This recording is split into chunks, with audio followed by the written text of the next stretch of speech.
It is Friday, the longest week it feels like that we've had in many. And this is the show that is happening. And I hope you're happy to be here. I sure am, despite the news, which is what we're going to start with here.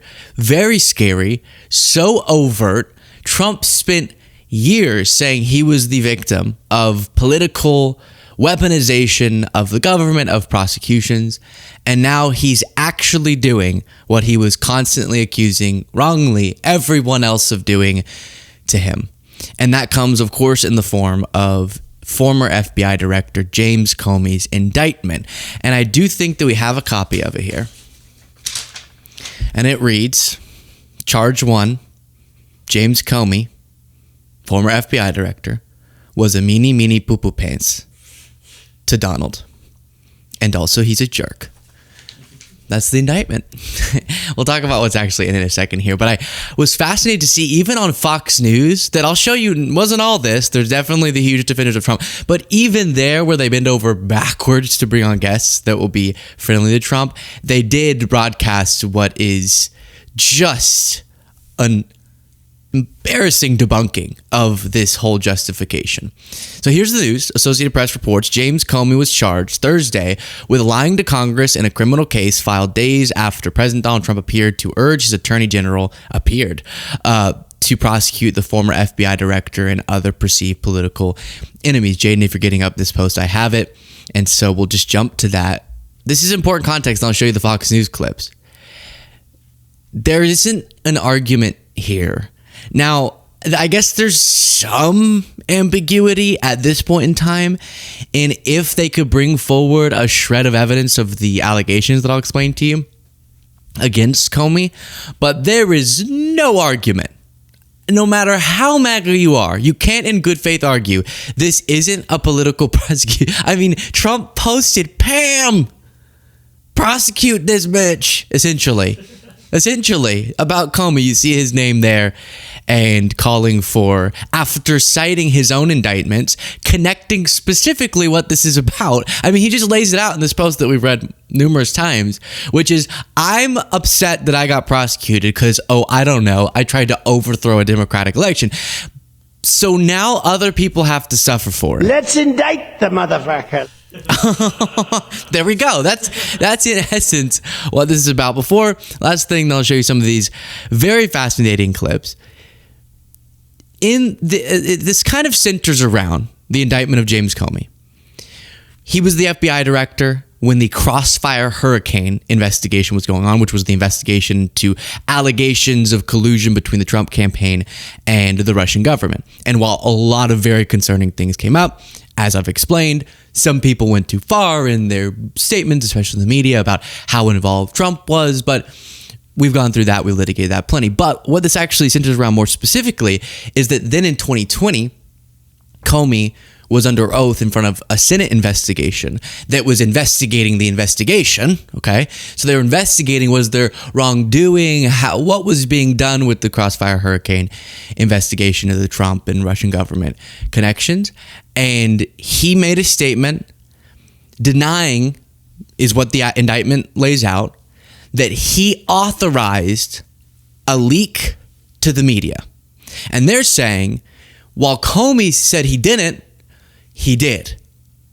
There's problems even with that, but that's kind of how, and then there's an obstruction charge that relates to that. So that's what this is about.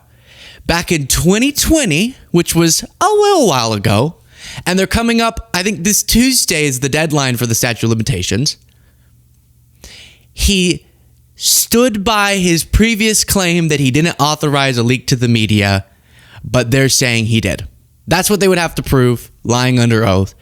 And they were just trying to dig up something, and I'm not even sure that that's true.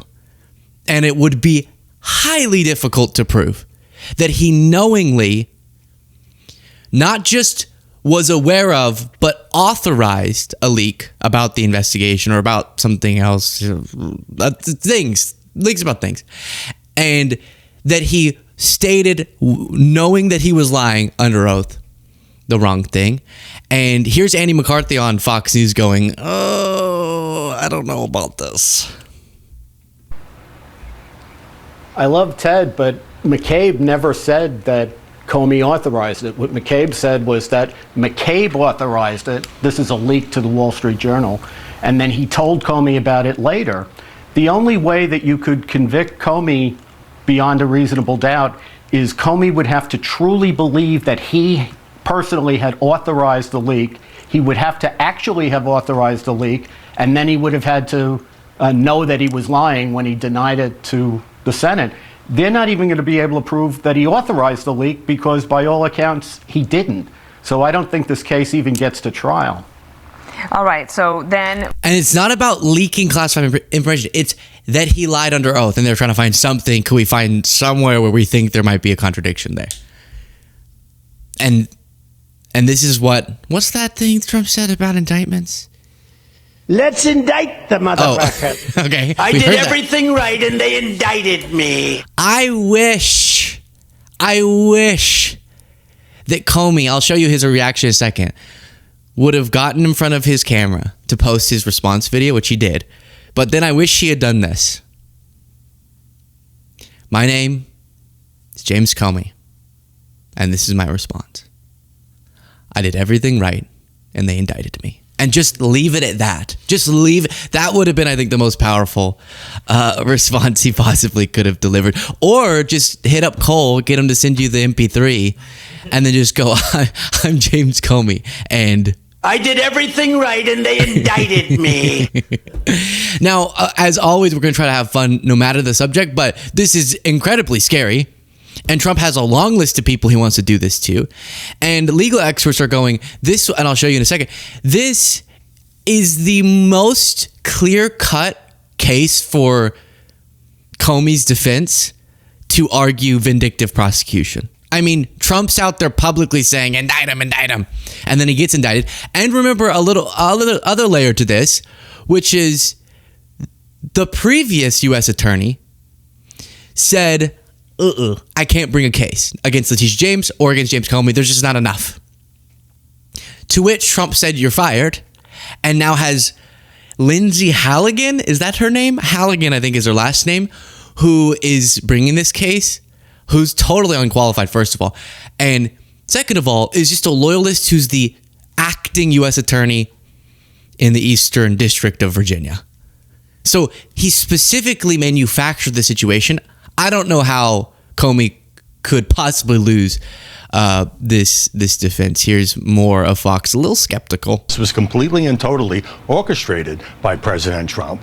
He says he's leaving it to justice, but he very much out in the open. Remember, he fired his own appointee as U.S. attorney in that part of Virginia because he didn't think there was enough evidence to bring this case. Brought in White House aide, his former defense lawyer, whose job was to get this done, and apparently that has worked. I think we've become inured to this, but in previous administrations, any hint of contact within a criminal case would be a scandal on its own. And so President Trump, by the way he pulled the strings, has gotten his way with this initial.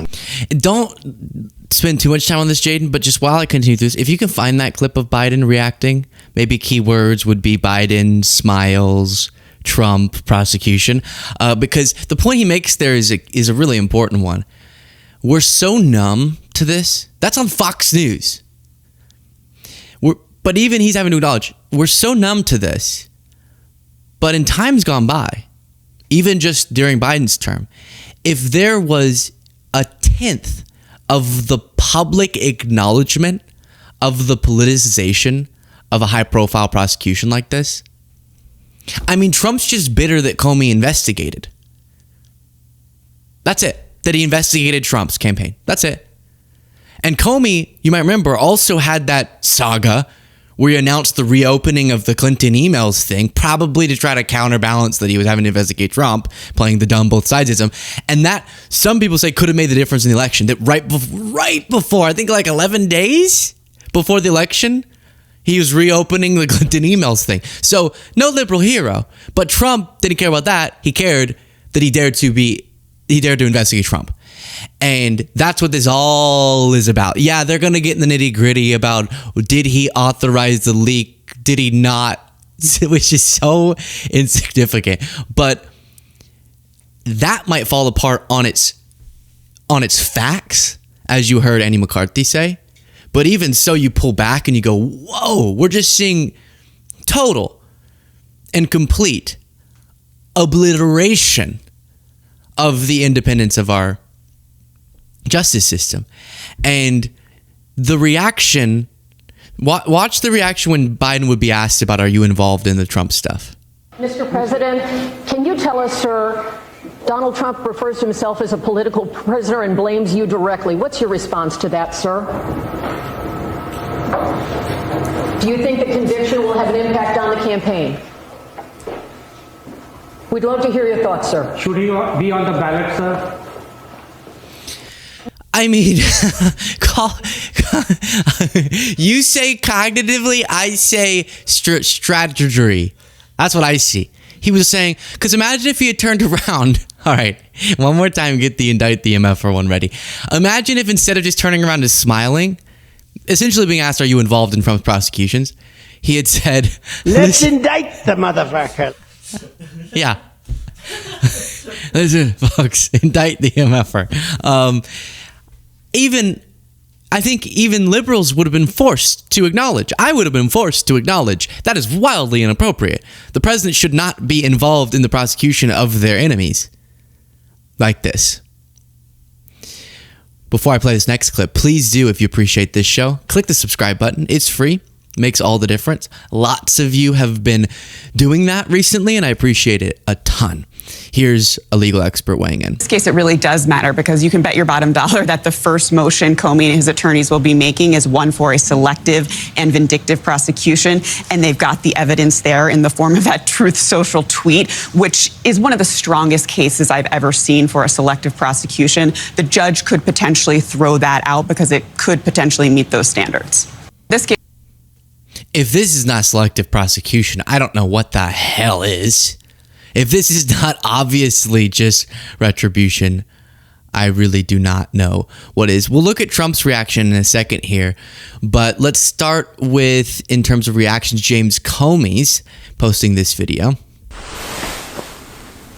My family and I have known for years that there are costs to standing up to Donald Trump, but we couldn't imagine ourselves living any other way. We will not live on our knees, and you shouldn't either. Somebody that I love dearly recently said that fear is the tool of a tyrant, and she's right. But I'm not.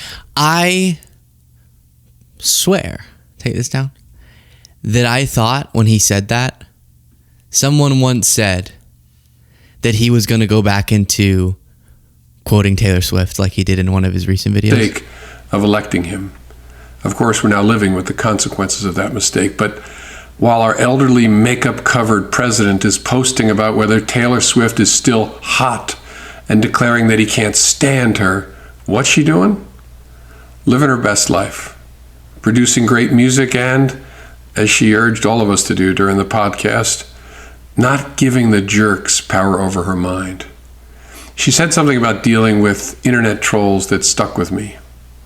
I really expected in his response to this historic indictment for him to bring back up, I'm a huge Taylor Swift fan, but I mean, come on. Something is so funny about James Comey being like, you know, I was really impacted by a quote from this poet when she said, all you had to do is shake it off. Something about that just really got to my heart, but he didn't. That's not where he took this video. I'm not afraid, and I hope you're not either. I hope instead you are engaged, you are paying attention, and you will vote like your beloved country depends upon it, which it does. My heart is broken for the Department of Justice, but I have great confidence in the federal judicial system, and I'm innocent. So let's have a trial and keep the faith. There we go. So I don't think he's too worried because of how much of a joke this indictment seems to be, but you never know. Can Dillon? Why am I not be able to pronounce that name? You know, from MSNBC. I'm sorry. The indictment appears to attribute to Comey Delanian. There we go. The indictment appears to attribute to Comey words he never uttered. In answering Senator Cruz, Comey said he stood by his 2017 testimony. He did not say in the 2020 hearing that he had not authorized someone else at the FBI to be an anonymous source in news reports. So as people dive into this, break it down, this is many years ago, so you're kind of having to dig back up the transcript and be like, what? It seems, again, even if they had a real clear-cut case where he lied, what they're doing, given the consequence of what that lie would be, being like nothing, and it being this long after, and it being just because Trump begged them after the last U.S. attorney said, no, I can't, that there's not evidence for this. And so even then, I would have the same take of this is Bonkersville, but especially if the evidence they're trying to bring forward falls apart. But I started the segment with examples of Fox News having to crush Trump's argument. Not all of them were feeling that way. Some were just spending their time fantasizing about James Comey in jail. Do you think Comey will do well in prison? He's too tall for prison. The shower heads are like 5'3". The door jams are like 6'2". He's going to hit his head everywhere. I think this Adam Carolla guy is a comedian, he says. So that's, oops, Laura. Why are you jumping in before I played your clip? So that was, funny from him, I guess. And a lot of what you'll hear if you go to right-wing media, maybe some of them are just saying, we really believe this is a lie, and we really believe that it should be priority to make sure that Comey is convicted for lying in 2020 about whether or not he authorized a leak on a story. Okay, maybe that some of them are saying that, but a lot of them are just been like, James Comey, he was just like such a douchebag. Oh, like watch this. No, he was acting like he was president. I mean, he thought he was smarter than Trump, better than Trump. He looked down on Trump, literally and metaphorically. So he always had this imperious way about him. Being imperious is not a crime, obviously, but it was a tell about the kind of guy he was. Strong argument, Laura. He thought he was smarter than Trump. Hey, Laura, meet the rest of the world. We all do. We all think we're smarter than Trump. And she goes, that's not necessarily something you should be in jail for, looking down on Trump, literally and metaphorically, because Comey's very tall was her reference there.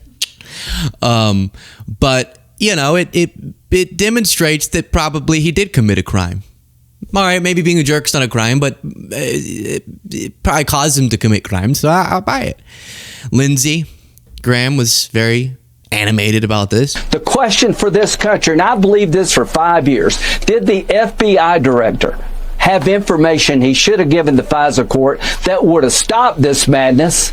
And the answer is yes, he did. And the madness continued. And why did it continue? Because James Comey and a bunch of others wanted to destroy Donald Trump.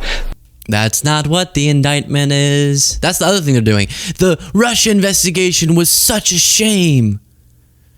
That's not what the case is about. Oh, and I actually think Kanigan here made that point. So interesting to hear Lindsey Graham frame the Comey case as being about Trump-Russia investigation when actually it's about whether Comey lied about authorizing someone to leak about another matter entirely. For MAGA, these charges are a way to punish Comey for alleged wrongdoing in the Russia investigation, despite the fact that he was cleared in that matter first by an Inspector General and then by a Trump-appointed special counsel. Yeah, I think the suspected leak, based on what the indictment says, people are connecting it to a Clinton Foundation Wall Street Journal article about something there. So they're just totally extrapolating all of their feelings about Trump being investigated for the Russia thing and wanting quote unquote justice for that when that's not what this case is. Then I saw a post from Joe Walsh saying, once upon a time, an American president lost an election and refused to accept the result. He then did all he could to overturn the election, including inciting an attack on the Capitol.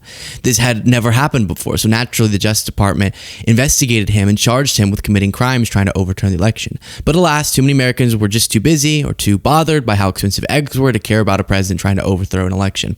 And too many Americans believed his lies about a stolen election, so he became president again, vowing revenge on all of those who had the nerve to investigate him for trying to overthrow an election. And once elected, that's exactly what he did. He took over the Justice Department, publicly forced them to go after his opponents. This too had never happened before, but sadly, too many Americans were still too darn busy to care. The end. Well, that's uplifting, Joe. Not everyone said the end. That was a good post. I agree with the message, but Kamala Harris had a different message. And you think this country is going to survive this regime? Only if we fight for the country we love. And listen, that's another piece of this, which is I really want to remind people of the light that is in each of us, even in these moments of darkness, especially in these moments of darkness. We have to remember nobody gives us our light. It's ours.